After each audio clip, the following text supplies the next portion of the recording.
nwa. Nna gị. Afa nna na nwa na mmụọ nsọ. Amen. Chineke, m chọrọ isi gị daalụ maka tata. M chọrọ isi gị daalụ maka ihe ị na-agọzi anyị.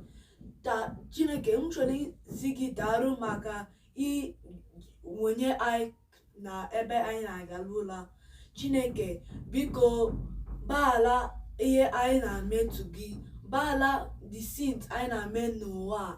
Biko Chineke, gọzie mọmị mụ. Akwekwana ka mmụọ nsọ bịa tụnye nwa. Gọzie business ya, gọzie everything na mighty name of Jesus. Gọzie ya nnukwu ego na mighty name of Jesus. Biko gọzie daddy mụ. Akwekwana ka mmụọ nsọ ọsọ bịa tụnye nwa. Biko mmụọ nsọ bịa tụ anyị nwa ụwa. Ya chọrọ mmụọ nsọ ọjọọ, anyị chọrọ ezigbo mmụọ nsọ.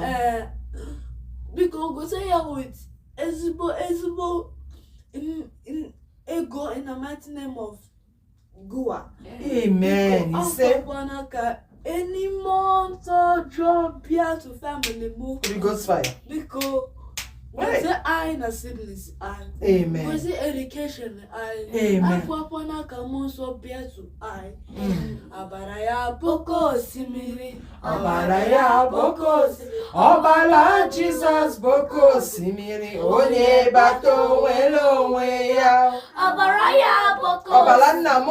Ọbara ya boko osimiri. Ọbara Jizọs boko osimiri. Onye bata onwere onwe ya. Cover ha isi na mighty name of Jesus.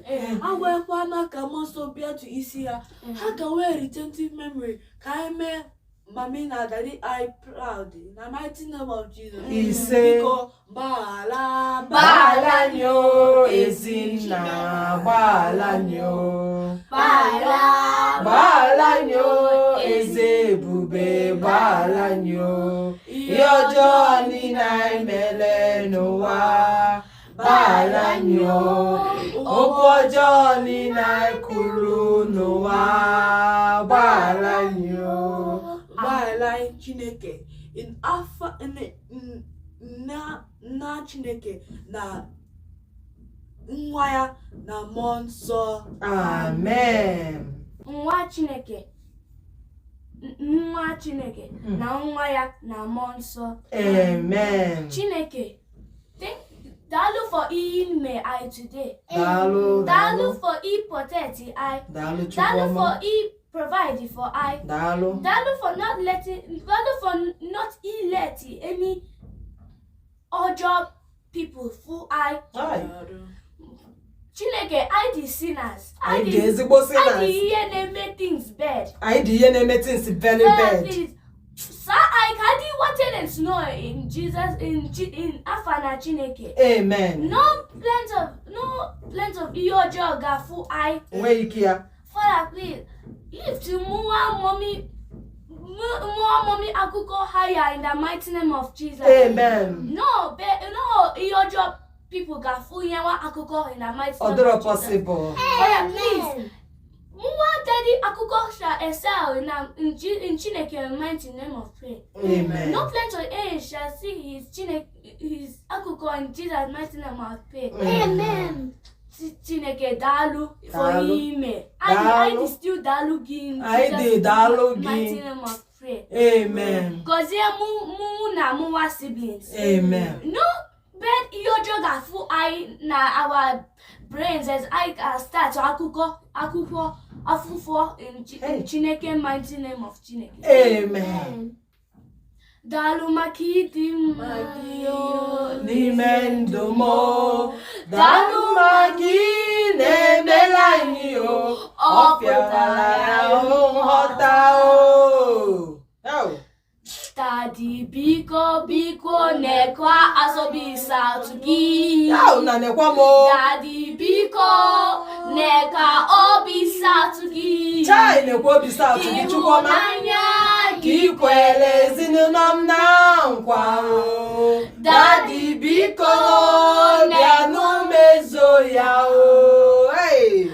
Daddy biko biko nekwa umumoma gio. Chai nekwa umumoma gi. Daddy biko nekwa KZN onyo. Ihunanya kikwelo mumu na nkwa o. Daddy biko Bianu mezo ya o. In the Chineke of the Chineke. Amen. Please, Lord, thank you for it goes I. Amen. Thank you for not letting any enemies touch it I. Amen. Please, Lord, go to more daddy. Amen. No any enemies must ever come to more daddy in the mighty name of Jesus. Amen. Please, Lord, go to your career. Amen. More daddy's career. Amen. Go to everything my more daddy career may. Amen. Please, Lord, go to more mommy. Amen. Go to your career in the mighty name of Jesus.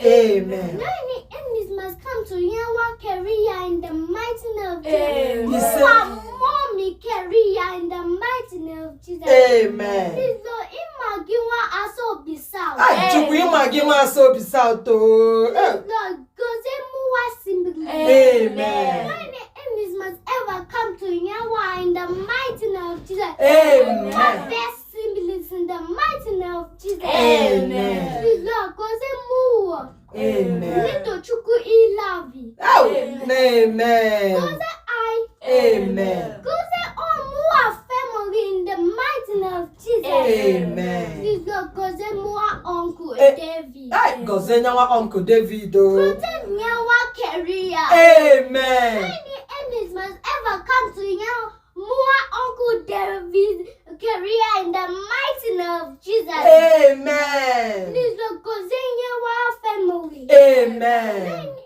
enemies must ever come to you in the mighty name of Jesus. Amen.